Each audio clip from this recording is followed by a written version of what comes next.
as I mentioned, there are 4 governance standards. In the first governance standard is about Shari'ah Supervisory Board. So first we will see that it discusses about the composition, like who are the ones, like whenever we are talking about Sharia governance, the very first thing is having a Sharia Supervisory Board for an IFI. Or if we look at today's different new types of Islamic financial solutions like crowdfunding, fintech, etc., then at least having Sharia advisor. The bottom line is there has to be someone who looks up to the Sharia matters and gives fatwas and resolutions. Anyway, so in this first Sharia governance, first governance standard, we will see it mentions about the composition of the SSB, that it is basically an independent body of specialized jurists and fiqh muamalat. At least 3 members should be there.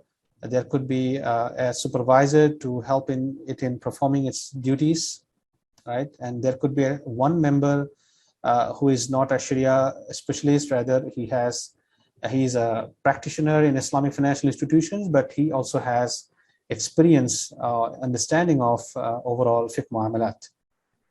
The responsibilities for them is giving fatwas whenever there is a new product or there is a requirement to do so, and publishing a report, making a report, annual report for the shareholders.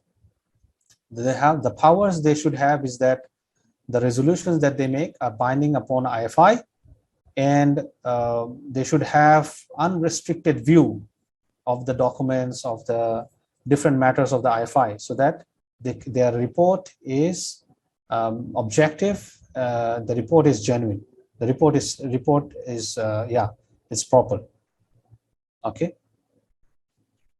Few things we need to have for the SSB is independence, which is basically achieved through organizational status and objectivity. So there couldn't be any director or significant shareholder sitting in the Sharia board. They will not be under the management, rather they will be considered appointed by the shareholders, etc. In terms of objectivity, of course, they have to have a mental attitude, which the SSB should maintain in performing Sharia supervision. By the way, there is also a Sharia standard on stipulating fatwas, right? Stipulating fatwas, or what exactly? Sorry if I'm mistaken the title, but that is about giving fatwas. So that one you can look in conjunction with this one. In that Sharia standard, it mentions more about the objectivity and other things of a Sharia scholar before issuing a fatwa.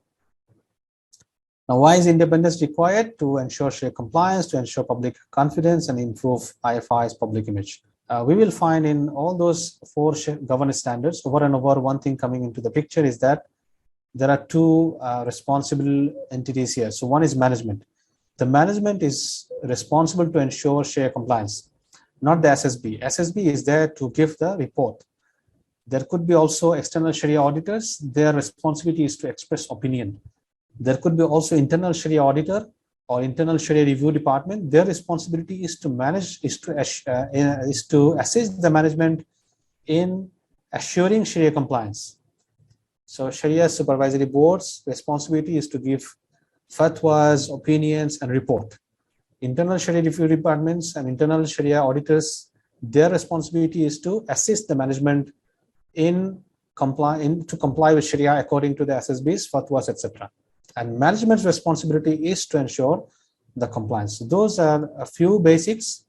I hope in line with this discussion, if you go to the governance standards, it will be crystal clear, inshallah. There are some more details like how the report would be, what are the processes, etc. are there. So we will be skipping those for today's discussion. So alhamdulillah, we have come to the end and we will proceed to the Q&As. But just before we finish the session, there is one last quiz.